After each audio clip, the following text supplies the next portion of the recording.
करते हैं about our flow volume loops. ठीक है, तो देखो ये हमारा नॉर्मल है।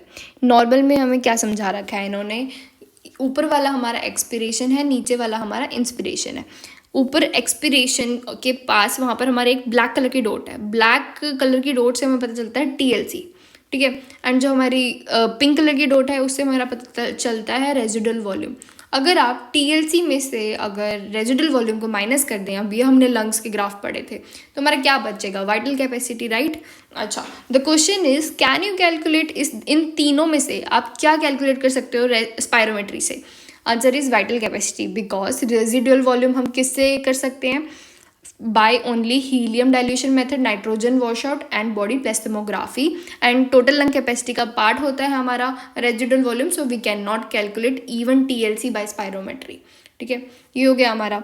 चलो आगे चलते हैं। आगे इन्होंने बताया about two diseases, obstructive and destructive. Obstructive का मतलब क्या है, ऑब्स्ट्रक्टिव का मतलब है कुछ ऑब्स्ट्रक्शन हो रही है ड्यू टू सम डिजीज, कि आपकी जो हवा है अंदर तो आई है लेकिन बाहर नहीं जा पा रही है, तो एयर ट्रैपिंग हो गया।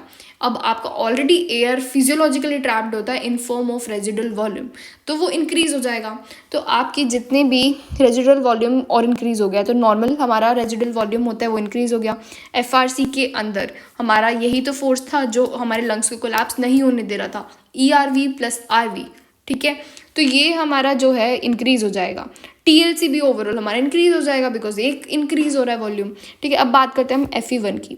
FE1 का मतलब होता है forced expiration of volume in 1 second, and forced पूरा का पूरा वॉल्यूम FVC होता है हमारा। इसका रेशियो कर लेते हैं। तो आपको अगर कुछ ना याद रहे तो एयर ट्रैपिंग के कारण रेजिडुअल वॉल्यूम को इंक्रीज कर देना, एंड उसके पार्ट वालों को भी, बाकी सारी लंग कैपेसिटी विल बी उनको फ़र्क नहीं पड़ता, अनचेंज्ड। बाकी FE1 एंड FVC दोनों ही कम हो जाएंगे, उसके कारण हमारा जो रेशियो है वो भी कम हो जाएगा। अब हम बात करते हैं हमें लूप के अंदर कैसे दिखेगा। लूप के अंदर आपको ऐसा लग रहा है आपने स्कूपिंग कर ली है। ठीक है, एक चम्मच आइसक्रीम का नहीं लेते हैं, तो वैसा कुछ लग रहा है। तो O मतलब ऑब्स्ट्रक्टिव एंड लो रेशियो मतलब ऑब्स्ट्रक्टिव। ठीक है, अब हम बात करेंगे रिस्ट्रिक्टिव लंग की। रिस्ट्रिक्टिव लंग में क्या होता है, ये भी कुछ अच्छा नहीं होता।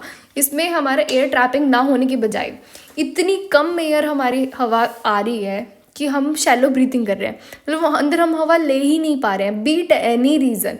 जैसे कि मैं कुछ एग्जांपल बताती हूँ, ये या तो पल्मोनरी कोज के कारण हो सकता है या फिर थोरैसिक कोज के कारण। थोरैसिक कोज मतलब माइस्थीनिया ग्रेविस हो गया या फिर कुछ और रीज़न है, बट पल्मोनरी फाइब्रोसिस हो गया, that is our pulmo reason. तो उसके बेसिस पे हमारा DLC पढ़ते हैं हम, लेकिन ओवरऑल हमारे लंग सारे कम हो जाएंगे क्योंकि आप हवा अंदर ले ही नहीं पा रहे हैं। एंड आपके सारे जो भी FEV1 FVC दोनों ही कम होंगे। इसके कारण आपका जो रेशियो है या तो नॉर्मल होगा या फिर इंक्रीज हो जाएगा, बट वो डिक्रीज तो कभी नहीं होगा। डिक्रीज मतलब लो। लो किस में होता है, ऑब्स्ट्रक्टिव में, क्योंकि उसमें O आ रहा है। ठीक है, इसका ग्राफ देख लेते हैं। देखो बिल्कुल एक्सपैंड ही नहीं हो पा रहा बेचारा ग्राफ, एक्सपिरेशन इंस्पिरेशन दोनों टाइम पे बिल्कुल बुझ सा गया है। ठीक है, चलो अब उसके बाद हम कुछ और एक्स्ट्रा ग्राफ्स पढ़ते हैं। ये रे, E मतलब एक्सपिरेशन है, I मतलब इंस्पिरेशन है। अभी कहाँ पे मिलता है, पहले ग्राफ में दिखा रखा है कि एक्सपिरेशन इज 5 लेकिन इंस्पिरेशन नहीं कर पा रहे हो आप, तो हमें कहाँ मिलेगा ये, कोई भी एक्स्ट्रा थोरैसिक रीजन होगा। एक्स्ट्रा थोरैसिक मतलब लंग से बाहर, मतलब वोकल कॉर्ड पैल्सी एक अच्छा एग्जांपल है इसका। ठीक है, एंड एक्सपिरेशन अगर बिल्कुल नहीं कर पा रहे हो लेकिन इंस्पिरेशन इज फाइन, तो एक्सपायर नहीं कर पा रहे हो मतलब आपके लंग से रिलेटेड है, मतलब म्यूकस प्लग हो गया उसके अंदर, या फिर कोई फॉरेन बॉडी आ गई है। अगर आप दोनों चीज़ें नहीं कर पा रहे हो, इसका मतलब ट्रेकियल स्टेनोसिस लैरिंजोमलेशिया कुछ बड़ी ही चीज़ हो गई है। ठीक है, अब इसको लर्न कैसे कर सकते हैं। इंस्पिरेशन में प्रॉब्लम है तो एक्स्ट्रा थोरैसिक कोज होगा, क्रॉस निमोनिक है। एक्सपिरेशन में प्रॉब्लम है तो इंट्रा थोरैसिक कोज होगा, तो आप उस हिसाब से सोच लेना।